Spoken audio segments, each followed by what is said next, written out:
Hi, I'm Lou Ann Overman, and welcome to another free art lesson. I'm going to take a few minutes and show you how I do backgrounds.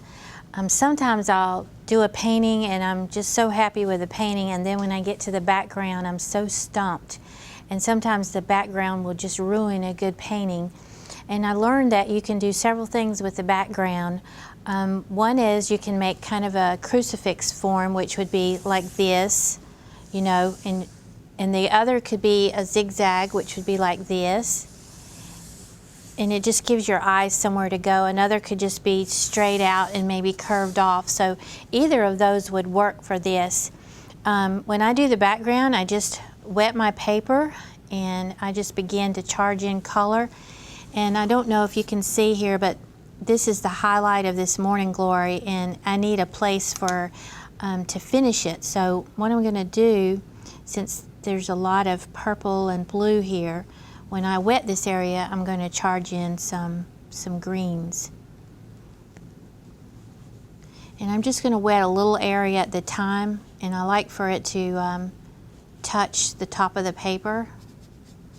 And if you have a time seeing it, just tint your watercolor with, or tint your water with just a little bit of color. I'm going to start with,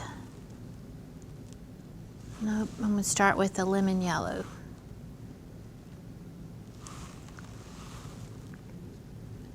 All I'm going to do is just charge in some color.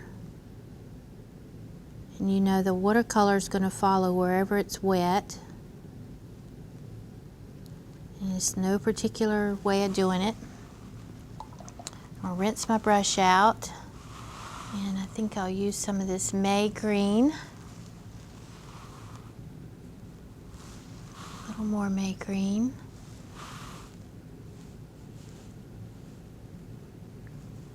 And I think that needs toning down some.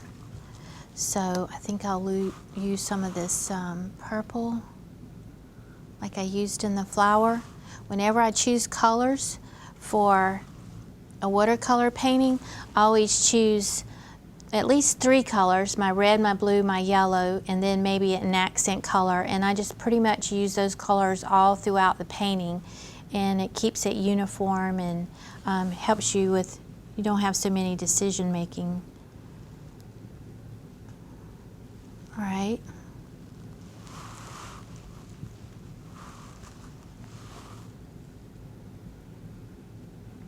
I think I'll add a little bit of blue. And this is ultramarine blue.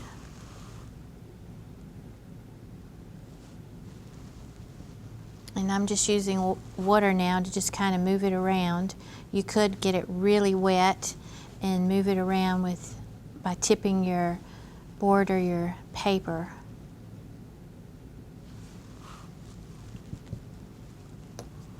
And this is a good time to take some tissue. Just give it a little variety and texture. And then I'm going to bring it on down.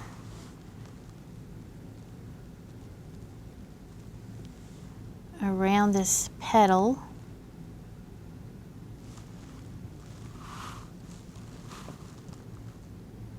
I'm adding a little bit of Lucas purple. And I went a little bit lighter here. And use some more lemon yellow. I'm not going to do this whole thing, but just to give you an idea, I'm just giving it a little bit of background. I'm going to let these vines come outside of the background. This just kind of anchors it to the paper.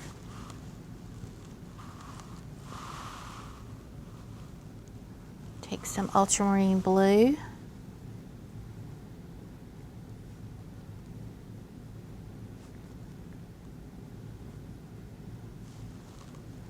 You know, it just doesn't seem to have any rhyme or reason. I'm just picking up color and having fun playing with it.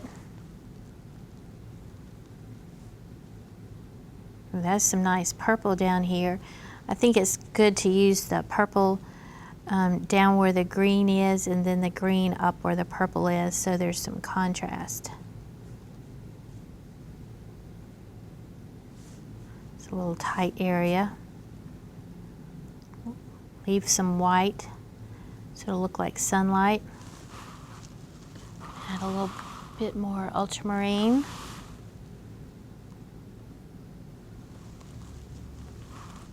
And then we're going to lighten it up some just by putting plain water.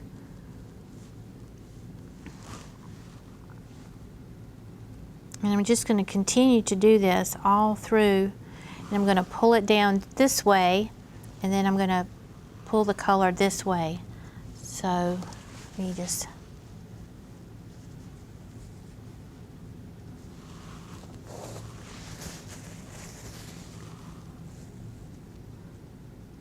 you can always use a Kleenex when you get your color too strong.